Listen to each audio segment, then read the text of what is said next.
C'est par la foi que voyons l'invisible.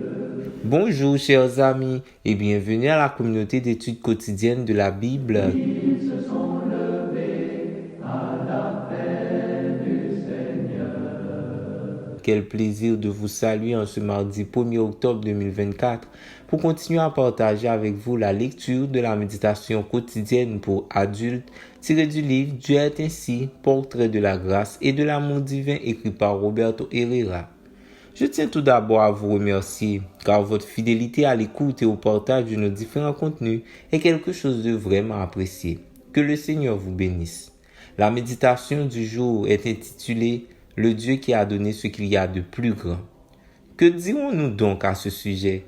Si Dieu est pour nous, qui sera contre nous?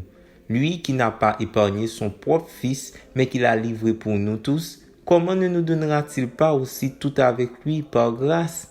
Romains 8, versets 31 et 32. Quand on prend le temps de contempler Dieu à travers ce qu'il nous révèle de lui-même dans la Bible, on se rend compte qu'il est extrêmement grand et puissant, que ses ressources sont illimitées et qu'il est pur et saint. On s'émerveille de sa fidélité, de sa capacité à toujours dire la vérité et du pardon total et parfait qu'il nous offre. On en arrive à comprendre que Dieu est un être incomparable, digne de tout l'honneur et de toute la gloire que nous pouvons lui rendre. Et vient alors le moment de la comparaison avec soi-même. Quand on compare toutes les qualités divines aux nôtres et sa condition à la nôtre, quand on réfléchit à notre caractère après avoir réfléchi aux traits de caractère divin, on se sent dépassé, avec la sensation de n'être rien de plus qu'un pécheur, un infidèle, un menteur, un égoïste et un ingrat. Il est impossible de se vanter et de se sentir grand lorsqu'on considère le contraste entre notre caractère et celui de Dieu. Et cela est tellement vrai que nous en arrivons parfois à penser: suis-je réellement important pour un être si glorieux et unique? Est-il vrai qu'il est disposé à avoir une amitié avec moi et à rester à mes côtés pour toujours? Pourrais-je croire qu'il met réellement toutes ses ressources à ma disposition?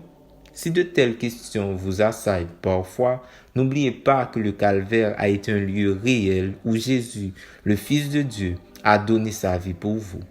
Cet acte d'amour et de grâce, ce sacrifice rempli d'abnégation, a eu le consentement et l'entière participation du Père. Si Dieu a donné son Fils pour vous, ne peut-il pas vous donner tout le reste? Y a-t-il pour le Père quelque chose de plus grand que la vie de son Fils? Vous savez que la réponse est non.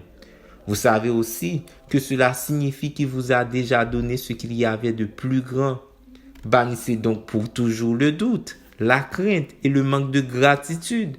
Oui, notre Dieu est grand, immensément grand, et son amour pour vous est ce qu'il y a de plus grand. Cramponnez-vous à lui pour toujours. Donnez-lui votre vie tous les jours. Parlez de lui à tous ceux que vous aimez et préparez-vous à vivre avec lui pour l'éternité. Merci d'avoir suivi cette méditation.